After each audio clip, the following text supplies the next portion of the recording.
एक बड़ी खबर नेपाल से आ रही है, इसकी बात हम लोग पहले कर ले। नेपाल के प्रधानमंत्री केपी शर्मा ओली ने आखिरकार इस्तीफा दे दिया है। बड़ी खबर कि नेपाल के प्रधानमंत्री केपी शर्मा ओली ने अपने पद से इस्तीफा दे दिया। हम लगातार ये बात कर रहे थे कितनी देर आखिर वो जो होकर ही रहने वाला है उसे टाल सकते हैं, तो अब उनको लगा कि हालात बहुत खराब हो जाएंगे, उन्होंने इस्तीफा देना बेहतर समझा है। अब उम्मीद करते हैं कि यह आंदोलन भी शांत होगा, नहीं तो जिस तरीके से नेता मंत्री सब निशाने पर हैं इस भीड़ के, कोई जगह सेफ नहीं है उनके लिए।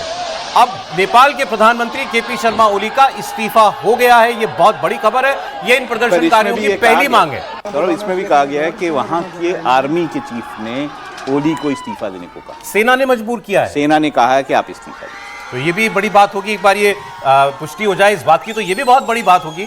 लेकिन आखिरकार केपी शर्मा ओली ने रिजाइन कर दिया। अब देखिए आगे क्या होता है, कोई कोलिशन गवर्नमेंट बनती है, कोई किसी व्यक्ति को तुरंत इंटरिम चार्ज दे दिया जाता है, या फिर जल्द चुनाव होंगे नेपाल में। सारी सूरतें इस वक्त खुली हुई हैं त्रिपाठी जी। हालांकि इंटरिम चार्ज किसी को देना बड़ा ठीक नहीं है। इतनी उम्र के बाद भी यूनुस जो है कुर्सी छोड़ नहीं पा रहे हैं, अब 26 में जाकर चुनाव कराएंगे। तो बेहतर ये होगा कि सभी राजनीतिक दल एक साथ बैठे, छात्रों के प्रतिनिधिमंडल से मिलें, उनकी मांग पर बात करें, लेकिन सारे राजनीतिक दलों को राजा के साथ, और उनकी राष्ट्रीय स्वतंत्रता पार्टी है जो उनके साथ उनके समर्थक के तौर पर देखी जाती है, उन सब को मिलकर तुरंत चुनाव कराने की बात करनी चाहिए। नंबर 1, भ्रष्टाचार पर क्या एक्शन होगा उसकी बात करनी चाहिए। नंबर 2, और जो सबसे बड़ी बात है कि इन छात्रों के साथ संवेदनशील तरीके से कैसे आप उन मुद्दों को सुलझाएंगे, उस पर आगे मैं अभी केवल इमीडिएट जो डेवलपमेट होगी आगे उसकी बात करना चाहता हूं आपसे। भाई आप कोई व्यवस्था तो देनी पड़ेगी ना, प्रधानमंत्री ने इस्तीफा दिया, कोई तो प्रधानमंत्री राजनीतिक दलों की एक अंतरिम सरकार बनेगी। जब आप किसी एक को इंटरिम प्राइम मिनिस्टर बना देते हैं तो वो सत्ता अपने कब्जे में लेने की कोशिश। इस वक्त नेपाल से हमारे साथ हमारी साथी गोनिका अरोड़ा जुड़ गई हैं। गोनिका, बड़ी खबर है, केपी शर्मा ओली ने इस्तीफा दे दिया। जी, अभी रिसेंटली ही इंफॉर्मेशन आया है। मोनिका जी माफ कीजिएगा, मोनिका जी जुड़िए हमारे साथ। जी, अभी रिसेंटली इंफॉर्मेशन आया है, प्राइम मिनिस्टर ने रिजिग्नेशन दिया है करके।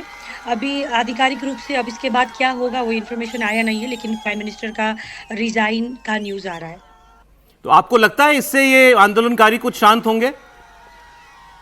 अब कुछ एक निकास तो देना ही था नेपाल सरकार के तरफ से भी और आंदोलनकारी के तरफ से भी, क्योंकि बहुत ज़्यादा क्षति हो चुका है और जिस तरीके से आंदोलन कल से ही बेकाबू हो रही थी, स्वाभाविक रूप से ये कदम लेना ही पड़ता और उन्होंने लिया, टाइम से ही लिया, क्योंकि 6 बजे सर्वदलीय बैठक बुलाई गई थी प्रधानमंत्री की ओर से, लेकिन उससे पहले ही उन्होंने राजीनामा दिया है।